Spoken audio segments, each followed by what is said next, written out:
The conference room buzzed with chatter as I glanced at my phone, its screen lighting up with an incoming call from Tyler. I stepped out into the hallway, expecting the usual small talk. "How's the trip? When will you be home?" Instead, Tyler's voice came through cold and smug. "I'm divorcing you," he said, his tone almost triumphant.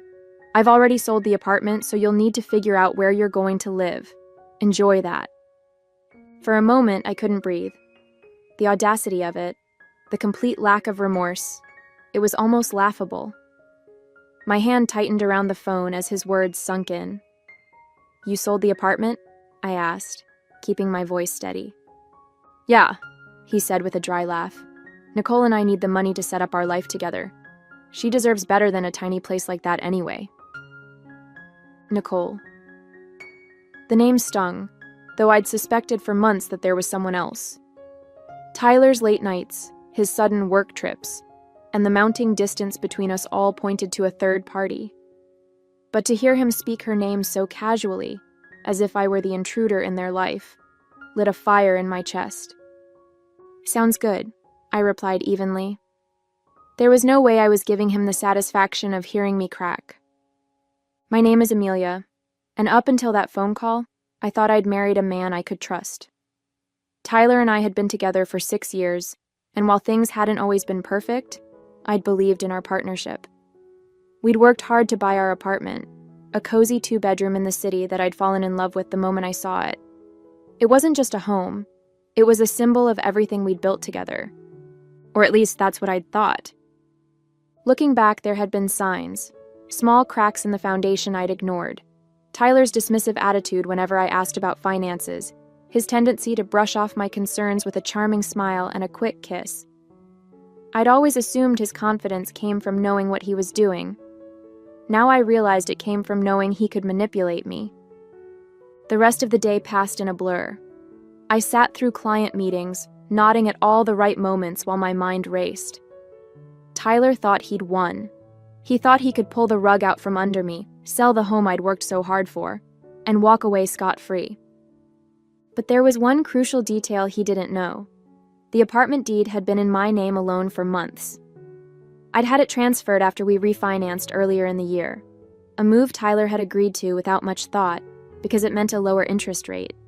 He'd never bothered to ask about the details or read the paperwork he'd signed. His carelessness was going to be his undoing. By the time I returned to my hotel room that evening, my shock had turned into resolve. I wasn't going to cry or beg. Tyler wanted a fight? Fine. But this was a fight I was going to win. The first call I made was to Chloe, my lawyer and longtime friend. I laid out the situation in painstaking detail, my voice calm even as my pulse raced. "He sold the apartment?" she repeated, incredulous. "Does he even realize that he can't do that without your consent?" "Apparently not," I said, a hint of amusement creeping into my tone. "He thinks he's already spent the money on his new life with Nicole." Chloe laughed dryly. "Well, he's in for a rude awakening. The sale is invalid. You can prove sole ownership, and if he's taken any money from the buyer, he's on the hook for fraud." The word fraud sent a jolt of satisfaction through me. "What do we need to do?" I asked. "First, we'll notify the buyer that the sale isn't legal," Chloe said. "Then, we'll draft a formal letter for Tyler, outlining the consequences of his actions. If he's dumb enough to try anything else, we'll take him to court." As I hung up, I felt a strange sense of calm settle over me. Tyler thought he'd outsmarted me, that he'd left me powerless and scrambling. But in reality, he'd just set himself up for the ultimate humiliation. I spent the rest of the trip focusing on my work, compartmentalizing my emotions and channeling my energy into the task ahead. The betrayal hurt, but the prospect of reclaiming my life and watching Tyler's smugness crumble gave me a sense of purpose I hadn't felt in months. When I boarded the plane home, I was ready to face Tyler, ready to dismantle his lies, and ready to start a new chapter without him. This wasn't just about winning. It was about taking back control. The flight home gave me hours to think about how everything had unraveled. Tyler's arrogance was astounding. He hadn't even tried to hide his betrayal. as if I was just another obstacle to bulldoze on his path to freedom. But instead of spiraling into anger, I focused on what I'd do when I returned. Tyler thought I was powerless, but he didn't realize I'd been playing the long game without even knowing it. As the plane touched down, my first call was to Chloe. "I'm back," I said as I hauled my suitcase off the luggage carousel. "What's the next step?" "We've already notified the buyer," she replied, her tone brisk and efficient. They were shocked, to say the least, and not too happy with Tyler. They're willing to cooperate, which helps our case. "And Tyler?" I asked. "I sent the formal letter to his email this morning," she said. "It outlines the illegality of the sale, your sole ownership of the apartment, and the potential consequences of fraud. He hasn't responded yet, but if I had to guess, he's going to be furious." Good, I thought. Let him stew. When I arrived home, the apartment was eerily quiet. Tyler's things were still there, his jackets draped over the chair, his shoes carelessly tossed by the door, but the place felt different, like the energy had shifted. I took a deep breath and set my suitcase down, knowing that the confrontation would come soon enough. Sure enough, Tyler came storming in that evening, his face red with anger and his phone clutched in his hand. "What the hell is this?" he shouted, waving the letter Chloe had sent. "You're telling me I can't sell the apartment? It's half mine." "No, Tyler," I said calmly, crossing my arms. "It's not. The deed has been in my name for months. You can't sell something you don't own." He froze, his face a mixture of confusion and rage. "What are you talking about?" I grabbed the deed from the file I'd pulled earlier, holding it up for him to see. "After we refinanced, I had the deed transferred to my name. You signed off on it, remember? Or did you just skim the paperwork like you always do?" For a moment, he said nothing. Then his expression twisted into a sneer. "You think you're so smart, don't you? This doesn't change anything. I already made a deal, and you're going to look like a fool when it all falls apart." I stared at him, unblinking. "The sale is already void, Tyler. The buyer knows it, and they're ready to take legal action if you don't return the money. Oh, and speaking of money..." I took a step closer, lowering my voice. "If you've spent a single cent of that deposit, you're in even bigger trouble." Tyler's confidence wavered for the first time. "You don't know what you're talking about," he muttered, avoiding my gaze. "Oh, I know exactly what I'm talking about," I said, my voice steady. "You've spent years treating me like I'm too naive to notice what you're doing. But guess what, Tyler? I've been paying attention, and now you're going to deal with the consequences." He started pacing, his frustration mounting. "This is ridiculous. You're blowing everything out of proportion. You can't just kick me out of here?" I raised an eyebrow. "Actually, I can. This apartment is legally mine. You can stay here for now, but only because I'm giving you the courtesy of time to figure out your next move. But let me be clear, I'm not going anywhere." Over the next few days, Tyler's anger turned into desperation. He called me repeatedly, leaving frantic voicemails that alternated between begging and threatening. Meanwhile, Chloe worked behind the scenes to ensure that every loose end was tied up. The buyer rescinded the agreement, furious at Tyler for wasting their time and money, and Chloe drafted the preliminary paperwork for the divorce proceedings. "You're in a good position, Amelia," she told me during one of our meetings. "Tyler has no leverage here. Between the voided sale and the fraud charges hanging over his head, he'll have to cooperate if he wants to avoid a bigger mess." Her words were a relief, but they also reminded me just how much I'd allowed Tyler to control my life. For years, I'd ignored his dismissiveness and arrogance, telling myself it wasn't worth the fight. But now, I saw how much I'd been giving up, and I was determined to take it all back. Lauren, my best friend, came over one evening to help me reorganize the apartment. We boxed up Tyler's things, carefully stacking them in the corner of the living room. "How's he taking all this?" she asked, holding up one of his gaudy ties with a smirk. "Not well," I said, laughing despite myself. "He's still convinced he can talk his way out of it, but I'm not budging." "Good," she said, tossing the tie into the box.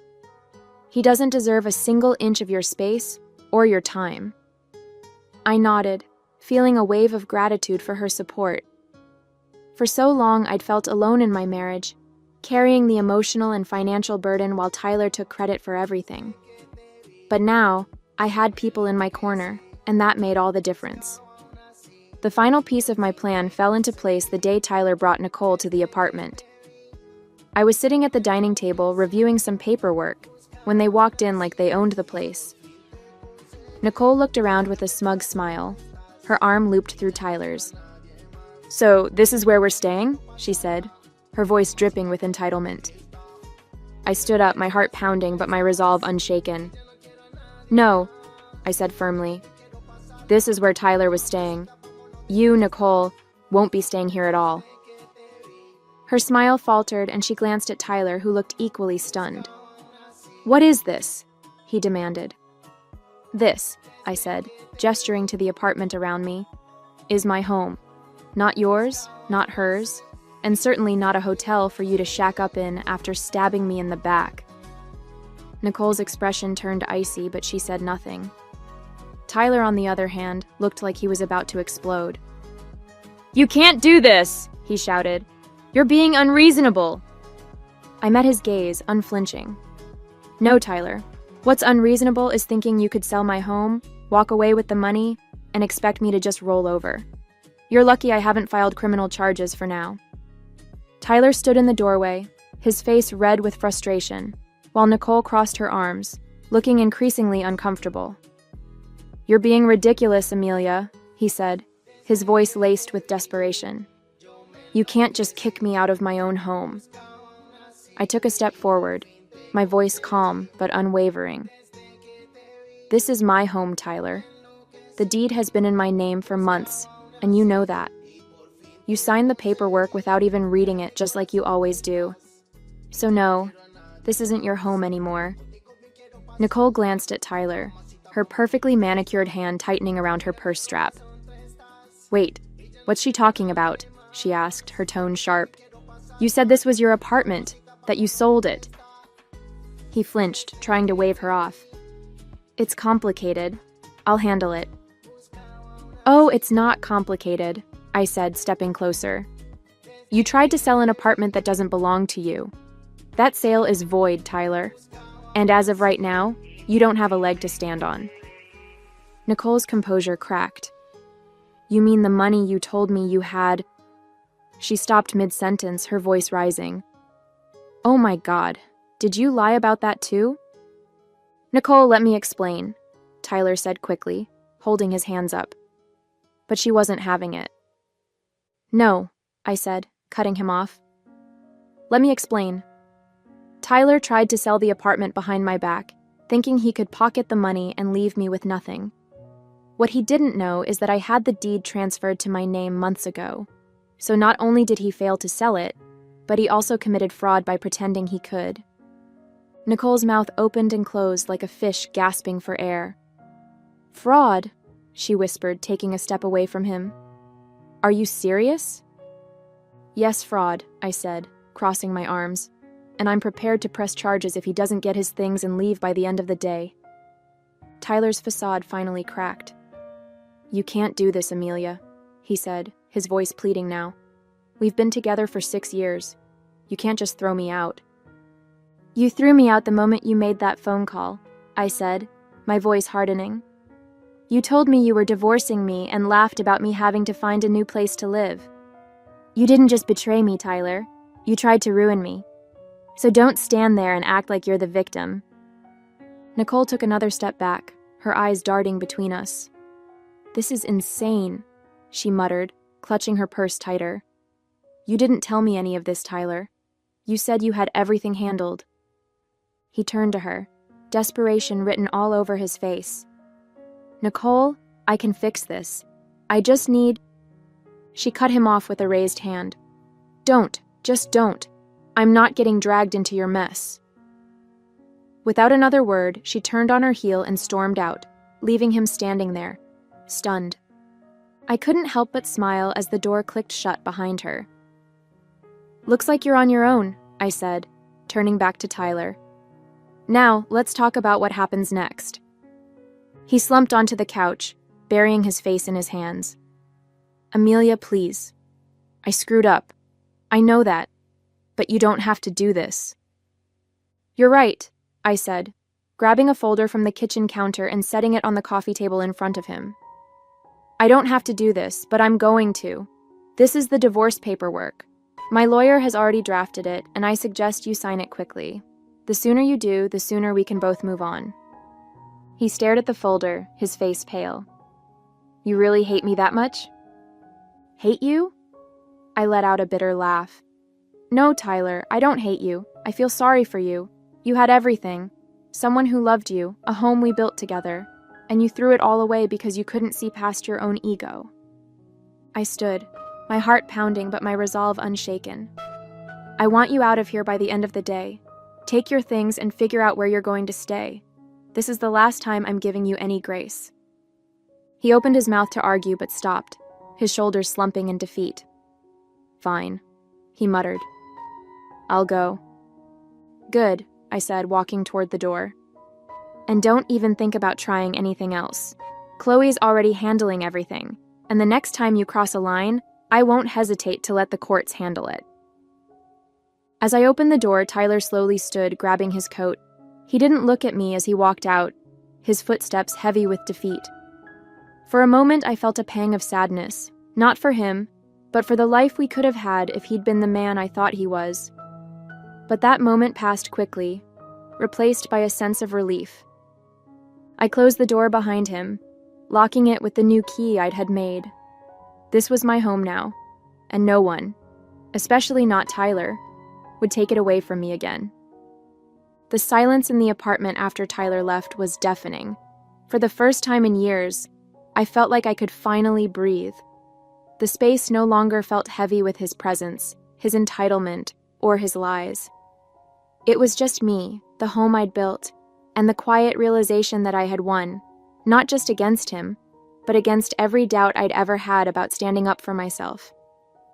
I stood in the middle of the living room, taking in the emptiness where his things had been. His oversized gaming chair, the framed jerseys that had cluttered the walls, and the gaudy coffee table he'd insisted on keeping were all gone. The apartment looked cleaner, brighter, like it was mine again. Lauren came by that evening with takeout and a bottle of wine.